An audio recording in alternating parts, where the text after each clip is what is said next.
Sir, ಭ್ರಷ್ಟಾಚಾರ ಅಳಿಸ್ಬೇಕು ಅಥವಾ ಬಡತನ ನಿರ್ಮೂಲನೆ ಮಾಡಬೇಕು ಮತ್ತೆ ಬಡವರು ಮಕ್ಕಳು ಬೆಳಿಬೇಕು ಅನ್ನೋ ಥರದ್ದು ನಿಮ್ಮ ಕನಸು. CM ಆಗಬೇಕು ಅನ್ನೋದು ಕನಸು ಎಷ್ಟಿದೆಯೋ ಇಷ್ಟೆಲ್ಲ ಯೋಜನೆಗಳು ಕೂಡ ನಿಮ್ಮ ಮುಂದಿದೆ. ಸೊ ಯಾರು ಕೂಡ ಸಾಯಬಾರ್ದು, ಆತ್ಮಹತ್ಯೆ ಮಾಡ್ಕೊಳ್ಬಾರ್ದು, ನಾನು ಅವರೊಟ್ಟಿಗೆ ನಿಲ್ತೀನಿ ಎಂದಿದ್ರೆ. ಎಸ್ಪೆಷಲಿ ರೈತರ ಆತ್ಮಹತ್ಯೆ ಜಾಸ್ತಿ ಆಗಿಬಿಟ್ಟಿದೆ. ಇವನ್ ಸಿದ್ದರಾಮಯ್ಯ ಅವ್ರ ಸರ್ಕಾರದಲ್ಲೂ ಕೂಡ ಒಂದು ಅಪ್ರಾಕ್ಸಿಮೇಟ್ಲಿ 2,000ಕ್ಕೂ ಹೆಚ್ಚು ರೈತರು ನೇಣಾಕೊಂಡಿದ್ದಾರೆ. ಈಗ ಅನ್ನ ಹಾಕೋನೇ ನೇಣಾಕೊಂಡು ಅಂದ್ರೆ ನಮ್ಗೆ ಅನ್ನ ಯಾರು ಹಾಕ್ತಾರೆ? ಸೊ ಅನ್ನ ಹಾಕೊಂಡು ಬಾಯಲ್ಲಿ ನಾವು ಮಣ್ಣು ಹಾಕ್ತಾ ಇದೀವಿ ಅಂತಂದ್ಮೇಲೆ ಒಳ್ಳೆ ಸರ್ಕಾರ ಮಾಡಿಲ್ಲ ಅಂತ ಲೆಕ್ಕ.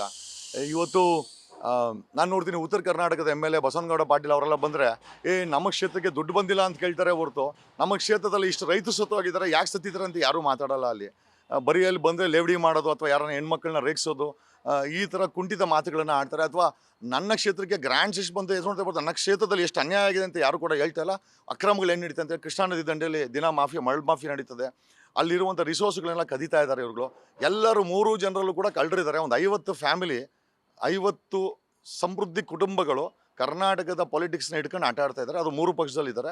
ಆ 50 ಜನ ಕಿತ್ತು ಬಿಸಾಕಿದ್ರೆ ಹೊಸ ಪ್ರತಿಭೆಗಳನ್ನು ವಿಧಾನಸೌಧ ತರ್ಬೋದು, ಪಾರ್ಲಿಮೆಂಟ್ಗೆ ಕಳಿಸ್ಬೋದು. ಆ ಕೆಲಸ ಮಾಡೋಣ ಮೇಡಮ್. ಡೆಫಿನೆಟಾಗಿ ಆ ಕೆಲಸ ಆಗಬೇಕಾಗಿದೆ. ಆ 50 ಕುಟುಂಬಗಳಿಗಿಲ್ಲ ಸ್ತಬ್ಧವಾಗಬೇಕಿಲ್ಲ, ಸ್ತಬ್ಧ ಮಾಡ್ತೀವಿ ಮೇಡಮ್ ಅದನ್ನು.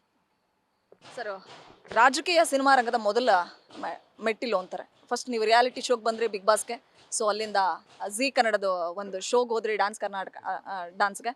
ಸೊ ಇಲ್ಲಿಂದ ಬಿಗ್ ಬಾಸ್ಗೆ ಒಂದು ರೆಡ್ ಕಾರ್ಪೆಟ್, ಒಂದು ಡಿಮಾಂಡ್ ಕ್ರಿಯೇಟ್ ಆಗಿದೆ. ನಿಮ್ಗೆ ಒಂದು ಬೇಡಿಕೆಯ ಜಗದೀಶ್ ಆಗಿ, ಬೇಡಿಕೆಯ ಜಗ್ಗುದಾದಾಗಿ ಹೊರಹೊಮ್ತಾ ಇದ್ದೀರಾ. ಸೊ ನೆಕ್ಸ್ಟ್ ಪೊಲಿಟಿಕಲ್ ಅದು ಆದಷ್ಟು ಬೇಗ ಕನಸು ಈಡೇರಲಿ ಅನ್ನೋದೇ ನನ್ನ ಆಸೆ ಕೂಡ.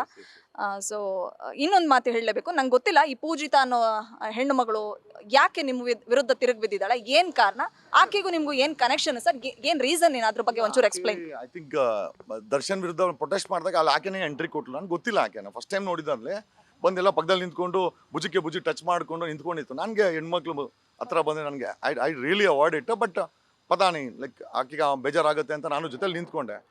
ಅದಾದ ನಂತರ ಐ ಥಿಂಕ್ ಕೆಲವು ದಿನಗಳ ನಂತರ ಅದನ್ನೋ ಗೊತ್ತಿಲ್ಲ, ವಿಚಿತ್ರವಾಗಿ ಆಕೆ ಏನೋ ನನಗೇನೋ ಆ ಥರ ಕ್ಲೋಸ್ ಫ್ರೆಂಡ್ ಥರನೋ ಅಥವಾ she knows everything about me ಆ ಥರ ಒಂದು ವೀಡಿಯೋ ಮಾಡೋಕ್ಕಿತ್ತು. ಸರಿ ನಾನು ಸೊ ಆಕೆನ ನಮ್ಗೆ ಅಲ್ಲಿವರೆಗೂ ನಾವು ಸೀರಿಯಸ್ ತೊಗೊಂಡಿಲ್ಲ. ಆಕೆ ಏನೋ ಬಿಡೋ ಮಾತಾಡ್ಕೊಂಡು ಹೋಗಲಿ ಅಂತ ತುಂಬ ಕಠಿಣವಾದ ಶಬ್ದಗಳಲ್ಲಿ ನಿಂದೆ ಮಾಡಿದಾಗ ನೀನೆಷ್ಟು ಪವಿತ್ರವಾಗಿದೆಯಮ್ಮ ಅಂತ ಆಯಮ್ಮನ ರಾಶಿ ಕೈ ಇಟ್ಟಾಗ ಆಯಮ್ಮನ ರಾಶಿ ತೆಗೆದ್ರೆ ಬೇರೆ ಎಲ್ಲ ಗಲೀಜಿತ್ತು. ನಾನು ಅದನ್ನು ಬಿಟ್ಟೆ ಈಚೆ ಕಡೆ. ಯಾಕಂದರೆ ಹೆಣ್ಮಕ್ಳು ಅಥವಾ ಗಂಡು ಮಕ್ಕಳಾಗಿರ್ಬೋದು ಒಂದು I think there is border for everything. ಆ ಬಾರ್ಡ್ರನ್ನ ಆಕೆ ಕ್ರಾಸ್ ಮಾಡಿದ್ಲು. ಒಂದು ಮಗುವನ್ನು ಸಾಕೊಂಡಿದ್ದಾಳೆ, ಯಾರ್ದೋ ಮಗುವನ್ನು ಕಾಸು ಕೊಟ್ಟು ತೊಗೊಂಬಂದು ಅಕ್ರಮವಾಗಿ ಮಗುವನ್ನು ಸಾಕ್ತಾ ಇದ್ದಾಳೆ. It's a violation under the child welfare act ಪ್ರಕಾರ ಆಕೆ ವಾಲ್ಯೂಷನ್ ಮಾಡಿದ್ದಾಳೆ. ಜೊತೆಯಲ್ಲಿ ಆಕೆಗೆ ಒಬ್ಬ ಯಾರೋ ಜಾಕಿ ಗಂಡ ಇದ್ದಂತೆ, ಆತ ಇದ್ದಕ್ಕಿದ್ದಂಗೆ ಮಾಯ ಆಗಿದ್ದಾನೆ. ಅದನ್ನು ಕೊಲೆ ಆದ್ನೋ ಅಥವಾ ಈಕೆ ಸಾಯಿಸ್ಬಿಟ್ಲು ಅಥವಾ ಅವನೇ ಎಲ್ಲೋ ಹೋಗಿದ್ದಾನೋ ಗೊತ್ತಿಲ್ಲ. ಅದ್ರ ಬಗ್ಗೆನೂ ಕುಲಂಕುಷ. ಯಾರೋ ಒಬ್ರು ಗೀತಮ್ಮ ಅಂತ ಸೇಟು ಇದ್ದಾಳೆ ಅಮ್ಮ, ರಾಜಸ್ಥಾನಿ ಸೇಟು. ಅವ್ರ ಗಂಡ ಏನೋ ರೂಪ್ ಕುಮಾರ್ ಅಂತ ಇದ್ದಾನೆ. ಆಕೆ ಜೊತೆ ಏನೋ ಈಕೆದು ಅಫೇರ್ ನಡೀತಾ ಇದೆಯಂತೆ. ಅವನೆಲ್ಲೋ ಡಿಸ್ಟ್ರಿಬ್ಯೂಟರ್ ಅಂತೆ, ಅವನಲ್ಲಿ ಮಜಾ ಮಾಡ್ತಾಳೆ ಅಂತ ಆ ಗೀತಮ್ಮ ನನಗೆ ಫೋನ್ ಮಾಡಿ ಹೇಳಿದ್ಲು. ಆಕೆ ಎಲ್ಲ ಡಾಕ್ಯುಮೆಂಟ್ಸ್ ಕಳಿಸಿದ್ಲು.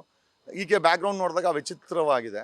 ಸೊ ಒಂದು ವಿಚಿತ್ರವಾಗಿರೋಂಥ ಹೆಣ್ಣುಮಗಳು ತನ್ನ ಕ್ಯಾರೆಕ್ಟರ್ ಬಗ್ಗೆನೇ ತನಗೆ ಕ್ವಶನ್ ಮಾರ್ಕ್ ಇಟ್ಟರು ಹೆಣ್ಮಗಳು ನನ್ನ ಬಗ್ಗೆ ಮಾತಾಡಿದಾಗ.